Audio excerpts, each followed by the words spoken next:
Okay, I'm very happy to welcome Angelo Van Gorp from the History of Education Network. Angelo, could you tell me something, what's behind the network? What kind of work are you doing? What's the research you're looking at? Well, of course, as historians of education, we try to do research, historical research on all kinds of educational issues. In this case, I think compared to other history of education conferences, we have this context of a era and this European perspective, which we try to really insert in all papers. Of course, that's something we well, an obvious question: is there a European history of education? Well, then the thing is, and this is, I think, for many colleagues, a thing they struggle with, that there is indeed, when you look at, for instance, the educational systems in different countries, are really big differences. But then the thing is to try to find, common issues, and then to extend on that it might be interesting for other countries as well. I'm, for instance, mainly doing research on Belgium, as I'm coming from Belgium, but so Belgian educational system. But I think it's very relevant also for other scholars from abroad, just because of the particular focus in many cases, and that's also one of the characteristics of our network. I think a particular focus on methodology. History.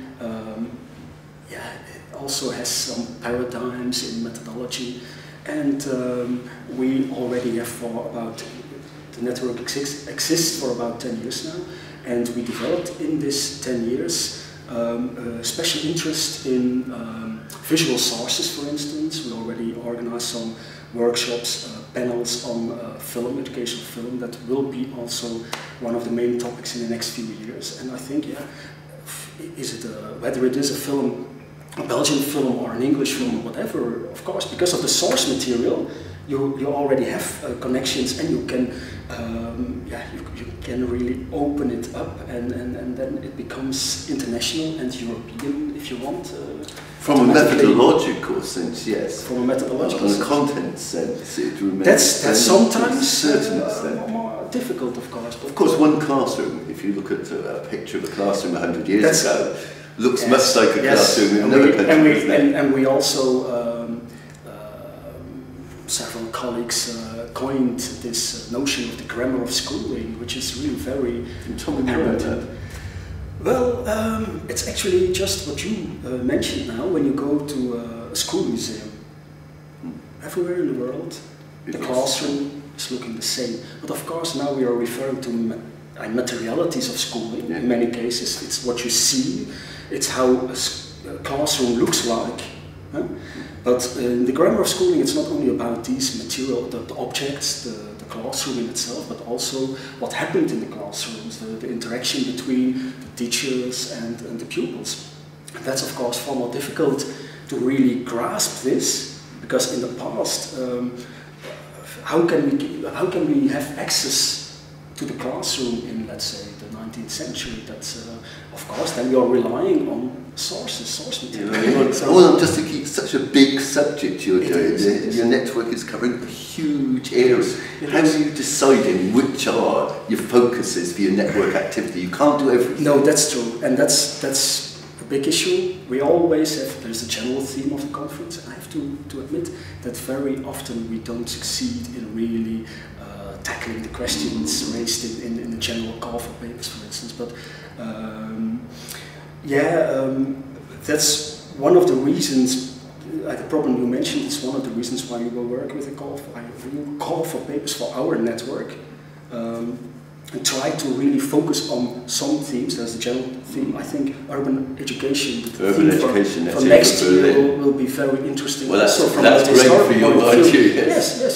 And then, of course, we have to think about sub-themes, etc., and see how we can really make a big theme for this, because that's something you probably don't know, but this year we really had a big problem with the fact that there was a clash organizational with the big History of Education conference. So many of our colleagues are now in Amsterdam. It's also a nice place, of course, to visit. And even some of the conveners had to decide to go there and not to attend this conference. So this year we really have a reduced program. So I see this year's conference as a kind of yeah. I will put it different. We will have to start up again from what we have this year, and for next year it's very interesting. Also for the colleagues to know that that there are already some German colleagues who contacted me and who are very willing to help us, to support us as a kind of local committee to organize next year's network activities. Excellent. And also because so far we didn't have really that many German colleagues, and as the big History of Education conference will take place in Mexico next year, it's another date and another month, but anyway, we expect that many of this, that will be at least an opportunity for European colleagues to come to ECER if they did not do that before. So we really expect that we can extend the network activities. Although I'm also very happy with the way we worked so far. It means we are within a very small network. We had hardly any parallel sessions so far in the past few years. We have had some last year. We have now, as I told you, a very reduced program, so only a few sessions. But my expectations that next year we will have to work with parallel sessions. And of course that's a bit of a reflective issue, isn't it, as historians of education, and looking at your own network, the issue of continuity and change in education is obviously a clear issue in education and change in your own network. But now you're talking about this year's, but as I told you, in many cases, as an historian, I'm for instance very much talking for myself, very much interested in changes, in a crisis, or explaining why something is happening, why something is changing. That's really for a historian a challenge to do that, and I think without really being that it's really on the conscious level, that one is really conscious of doing that way. It's simply working like that. In many historical papers, in a lot of historical research, there is this focus on changes, and of course, and that's because today I think the dominating paradigm history of education is cultural history of education. So the cultural perspective is very important. It's very important to try to interpret events in the past. And how do you interpret it? And that's the difficulty, of course.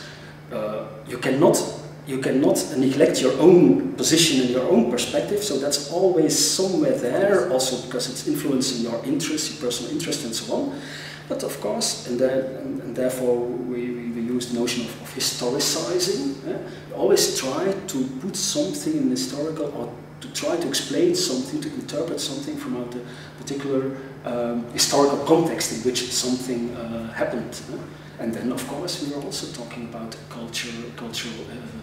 the meaning of something which is culturally, etc., etc. Yes, great interview. I just go on talking all afternoon, but time is running short. Can I interrupt you? Sorry, talking about technology, I refer to film, but one of the big issues, it's not only film, but I think technology and educational media, that's something we really want to do something with, more than we did in the past. Any ideas there? Yeah. But one question which I've been asking everyone who we've been interviewing, I've been saying to them, you've come along this year, you've listened to lots of people's contributions, they're all related to culture somewhere, I suppose, but different networks, different focuses. Tell me one thing, one idea you've taken away from the sessions you've listened to so far, and you're thinking, wow, that's a great idea. Well, we only had this morning, 2 sessions in our network. We only started this morning, and we we had very good discussions on biography. Biography as a genre in history. Methodological issues related to that. And there you also have this focus on let's say, changes and I'm not talking now about the methodological issues, but more regarding the content on, for instance, disability history is also something. This morning we had one of the colleagues who talked about disabled soldiers in the First World War, and that was a very interesting topic.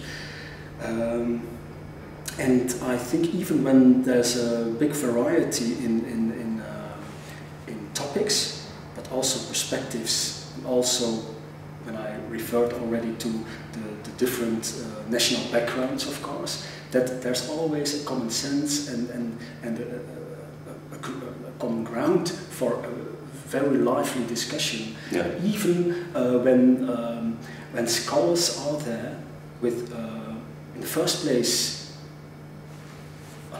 questions, a series of questions, or when they are insecure, I think they will leave our sessions with the idea, well, now I got some very helpful comments, or so it's part of supporting. So yes, there's a kind of a dynamic that's really working very well, I think.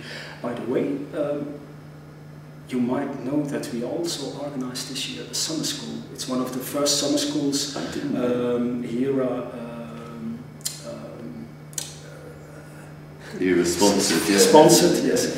And that was also a very big success. All participants were very, very enthusiastic about it. And there you feel this as well. I think we took our experiences with our own network with us to the summer school, and we really succeeded in creating a very informal atmosphere.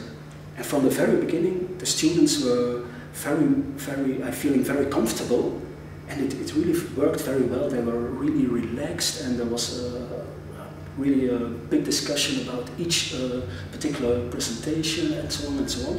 So I think that I've heard this also from a colleague this morning.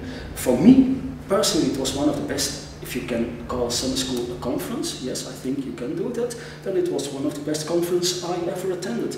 And I think this also applies to my colleagues. And I've also heard it from many of the students who participated in the summer school.